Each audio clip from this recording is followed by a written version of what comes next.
नमस्कार दोस्तों, अगर आपका भी मन भटकता रहता है या मन में गलत विचार बार बार आते रहते हैं, तो यह कहानी देवी पार्वती और शिव जी से जुड़ी हुई है। इसे अवश्य सुने। आधा अधूरा छोड़कर ना जाए। आधा अधूरा छोड़कर जाने से भगवान शंकर नाराज हो सकते हैं। तो चलो वीडियो को शुरू करते हैं।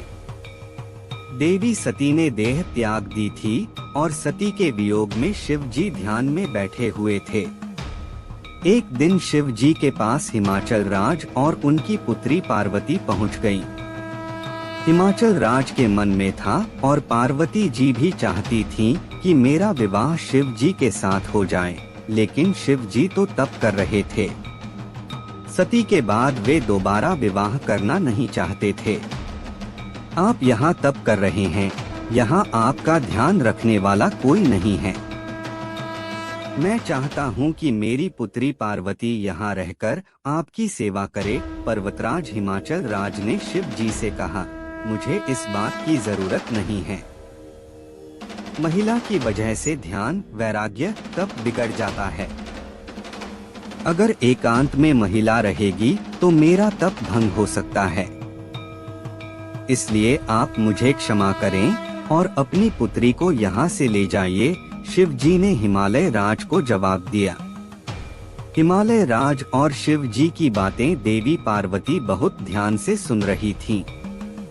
आप कह रहे हैं कि आप तप कर रहे हैं, तो जब आप तप ही कर रहे हैं तो आपको ये आभास कैसे होगा कि ये शरीर महिला का है और ये शरीर पुरुष का है?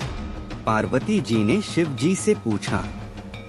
देवी पार्वती की ये बात सुनकर शिव जी हैरान हो गए, क्योंकि देवी ने बात बहुत बुद्धिमानी की कही थी।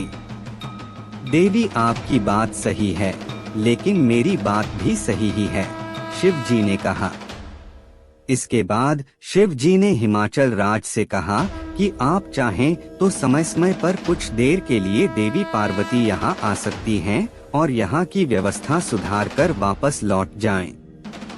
इस कथा में शिव जी और पार्वती जी ने संदेश दिया है कि हमें अकेले में अपनी भावनाओं पर नियंत्रण रखना चाहिए। अकेलेपन में ही व्यक्ति की भावनाएं गलत दिशा में भटकती हैं, बुरे विचार जागते हैं। इसलिए एकांत में भावनाओं पर नियंत्रण रखें।